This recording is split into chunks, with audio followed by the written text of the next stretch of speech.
હું ગોળકિયા પ્રવીણભાઈ ધોરણ 9ના આ ચેપ્ટર 3 એટલે કે ક્યાં નિરાશ હોવા જાય એના સ્વાધ્યાયના પ્રશ્નોની ચર્ચા આપણે આ વિડીયોમાં કરવા જઈ રહ્યા છીએ।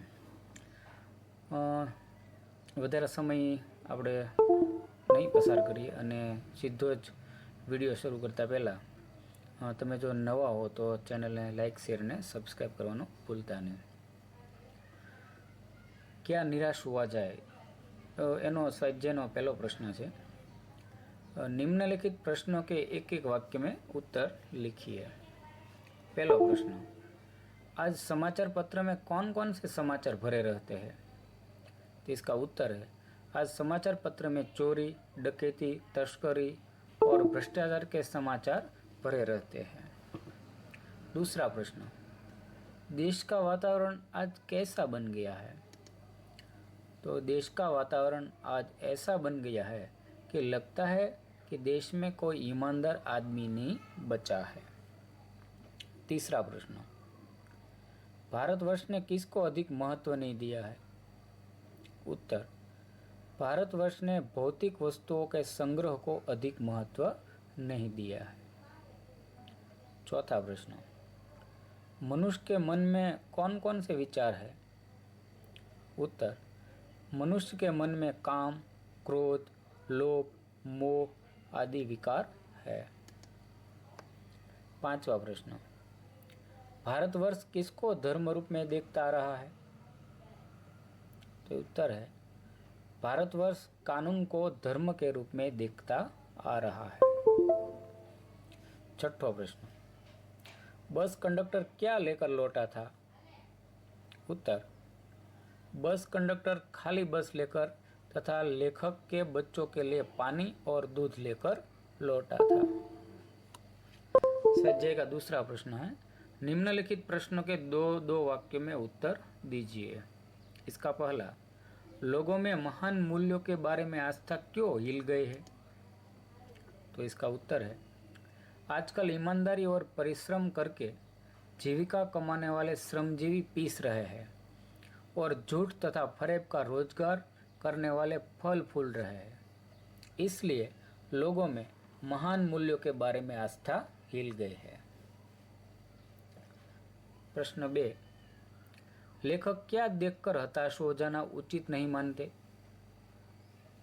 तो इसका उत्तर, लेखक कहते हैं कि आजकल ईमानदारी और परिश्रम के बदले झूठ और फरेब का बाजार गर्म है।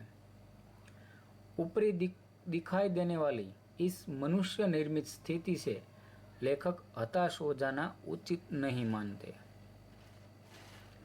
तीसरा प्रश्न, देश के दरिद्र जनों की हीन अवस्था दूर करने के लिए क्या किया गया है? उत्तर, देश के दरिद्र जनों की हीन अवस्था दूर करने के लिए शासन ने अनेक कायदे कानून बनाए हैं। इनका यही लक्ष्य है कि कृषि उद्योग, वाणिज्य, शिक्षा और स्वास्थ्य के क्षेत्रों में लोगों की स्थिति को अधिक उन्नत और सुचारू बनाया जाए। चौथा प्रश्न,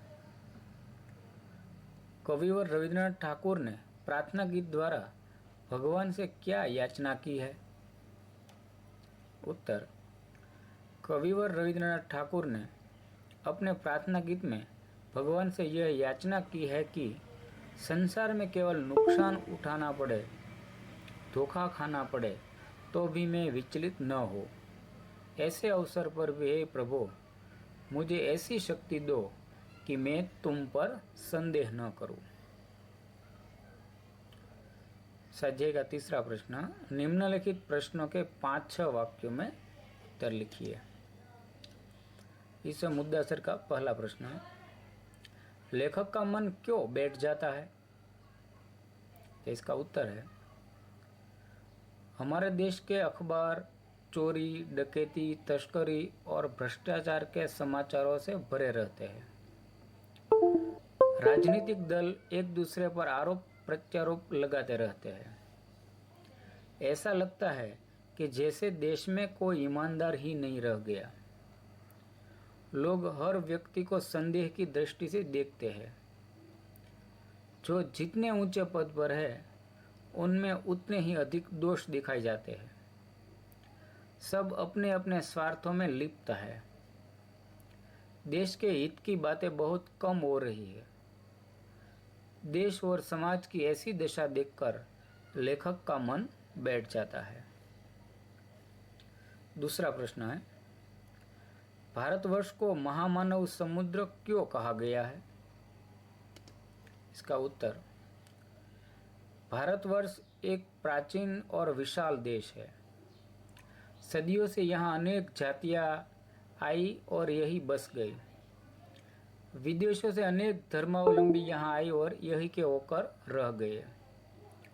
इस प्रकार भारत आर्य और द्रविड़, हिंदू और मुसलमान, यूरोपीय और भारतीय आदर्शों की मिलन भूमि है। भारतीय सभ्यता में विदेश से आई सभ्यताओं का भी प्रभाव है। यहाँ की संस्कृति में विदेशी संस्कृतियाँ धूल मिल गई हैं। भारतीय समाज में देशी विदेशी तरह तरह के लोग आए और समा गए हैं।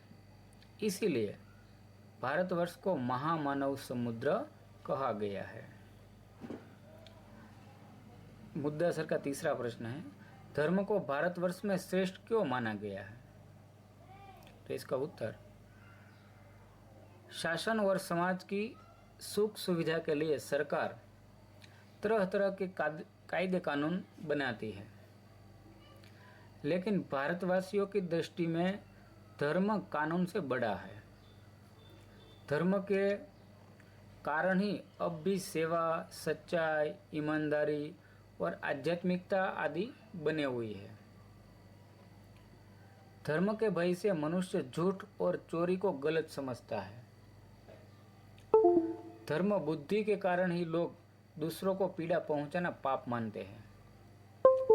धर्म बुद्धि ही लोभ, मोह, काम, क्रोध आदि विकारों पर संयम रख सकती है और निकृष्ट आचरण करने से रोकती है ही। इसीलिए धर्म को भारतवर्ष में श्रेष्ठ माना गया है। चौथा प्रश्न, कंडक्टर ने अपनी ईमानदारी कैसे बताई?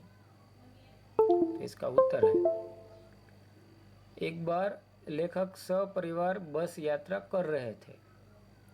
गंतव्य स्थान से लगभग 5 मील पहले एक सुनसान स्थान पर बस खराब हो गई। कंडक्टर समझ गया कि यह बस अब आगे नहीं जा सकती। वह एक साइकिल लेकर चला गया। उस समय रात के 10 बजे थे। यात्री बस ड्राइवर पर अपना क्रोध उतारने लगे। लेखक के बच्चे भोजन और पानी के लिए व्याकुल थे।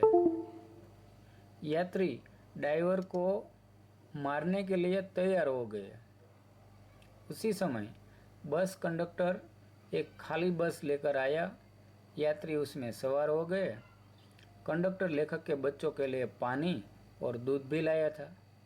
इस तरह बस कंडक्टर ने अपनी ईमानदारी और सज्जनता बताई। तो इस तरह ये 5-6 वाक्य का प्रश्न थे। अब व्याकरण विभाग में चलते हैं। चौथा प्रश्न है, मुहावरों का अर्थ देकर वाक्य में प्रयोग कीजिए। इसमें पहला मुहावरा है मन बैठ जाना। तो इसका अर्थ है उदास होना। वाक्य प्रयोग, बार बार की असफलता से उसका मन बैठ गया है। दूसरा मुहावरा फलना फूलना। तो इसका अर्थ है विकसित होना यानी कि समृद्ध होना। वाक्य प्रयोग, महात्मा ने मुझे फलने फूलने का आशीर्वाद दिया। तीसरा, चेहरे पर हवाइयाँ उड़ना। तो इसका अर्थ है चेहरे का रंग फीका पड़ना। वाक्य प्रयोग, लोगों का क्रोध देखकर कंडक्टर के चेहरे पर हवाइयाँ उड़ने लगी। चौथा, पर्दाफाश करना। तो इसका उत्तर है भेद खोलना। वाक्य प्रयोग, चोर पकड़ा गया तो उसने अपने साथियों का पर्दाफाश कर दिया। उसके बाद का ढाढ़स बंधाना। इसका अर्थ है सांत्वना देना, तसल्ली देना। वाक्य प्रयोग करते हैं, गरीब मजदूर के घर में चोरी हो जाने पर पुलिस ने उसे ढाढ़स बंधाई। उसके बाद कातर ढंग से देखना, इसका अर्थ है भयभीत होकर देखना। वाक्य प्रयोग, सुरेश नकल करते हुए पकड़ा गया तो बड़े कातर ढंग से निरीक्षक की ओर देखने लगा। उसके बाद है शब्द समूह के लिए एक एक शब्द दीजिए। इसमें पहला है धर्म से डरने वाला, तो इसका अर्थ है धर्मभीरु। दूसरा है मिलन की भूमि, तो इसका उत्तर है मिलन भूमि। सुख देने वाला, तो इसका उत्तर है सुखद। उसके बाद विशेषण बनाइए, ऐसा है भारत, तो इसका उत्तर है भारतीय। दूसरा है समाज, तो इसका उत्तर है सामाजिक। क्रोध, तो इसका उत्तर है क्रोधी। चौथा है समय, तो इसका उत्तर है सामयिक। और पांचवा है धर्म, तो इसका उत्तर है धार्मिक। इसके बाद है भाववाचक संज्ञा बनाइए। इसमें पहला है डाकू, तो उसका भाववाचक शब्द है डकैती। उसके बाद है आदमी, तो इसका भाववाचक शब्द होता है आदमियत। तीसरा शब्द है बहुत, तो इसका जवाब है बहुतायत। उसके बाद है सभ्य, तो उसका भाववाचक सभ्य बनता है सभ्यता। पांचवा है मानव, तो इसका भाववाचक है मानवता। उसके बाद है विरोधी शब्द बनाइए। ईमानदार, तो इसका विरोधी है बेईमान। भ्रष्टाचार, तो इसका विरोधी है सदाचार। आंतरिक, तो इसका है बाह्य। और सबल, तो इसका विरोधी है निर्बल। तो इस तरह क्लास 9 हिंदी के क्या निराश हुआ जाए, उसके स्वाध्याय के सही प्रश्नों के सही उत्तर देने का प्रयास किया है। आप सबको यह वीडियो अच्छा लगा होगा और आपको सभी छात्रों को उपयोगी साबित होगा। अस्तु।